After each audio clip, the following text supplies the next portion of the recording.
You could probably say New York needs a Rudy Giuliani. Not the current Rudy Giuliani, of course, but someone who can bring back the old New York.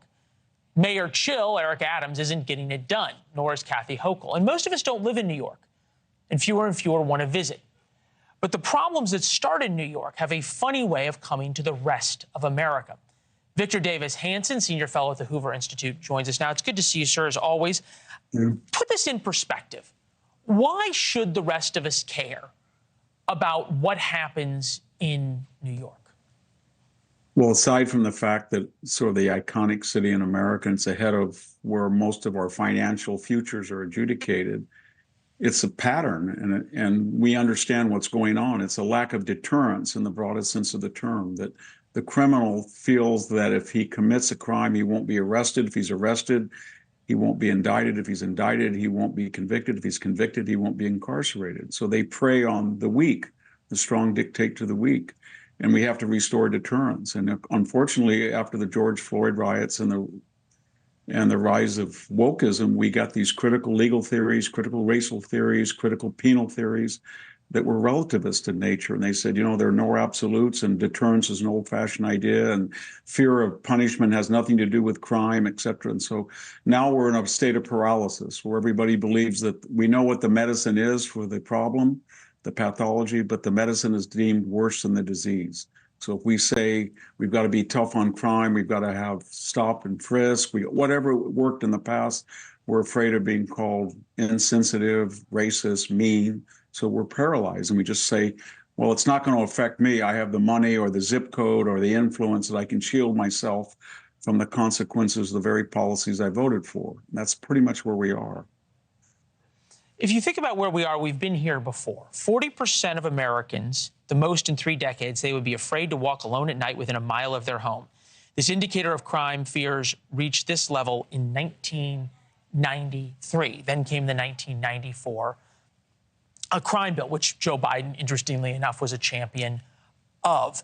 You make the point that the right zip code and enough money can insulate you. I am wondering if there is yet enough of America that feels, A, they can't be insulated for things to change, and B, whether or not we have crossed the Rubicon, if you will.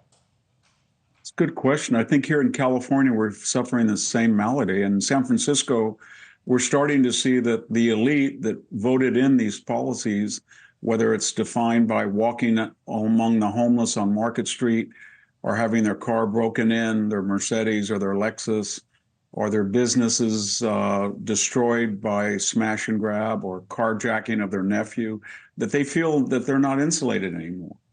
And so they're beginning to, you know, strike back. But I don't know if they have the numbers or the willpower to do what's necessary.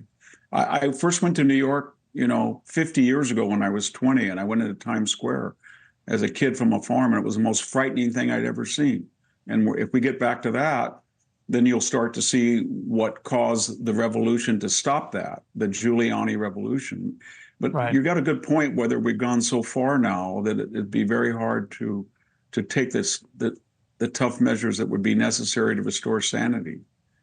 I'm kind of ambiguous. Yeah, I think about the way that, I think about the way Kathy Hochul looks at this, when she, you know, sitting there saying that she's tweeting today about wind farms and Islamophobia.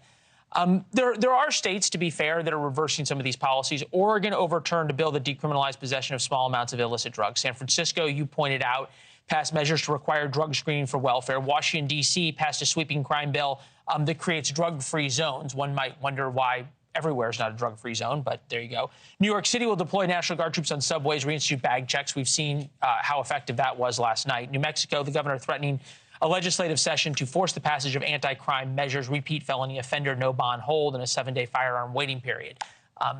One of those might be effective. The other one probably not so much. But I guess the question is whether or not the things that happen in New York and the kinds of policies that are there are going to either feed down, or if we're going to get a massive pendulum swing the other way. And by that, I mean there's a reason that try that in a small town is now the anthem not just of rural Kansas, but of suburban Atlanta. Yeah, I think the problem we're facing, what you're saying, is that it's much worse now than in the 70s for this reason. We used to have a porous border, but never no border. No, never a person who said we don't need a border.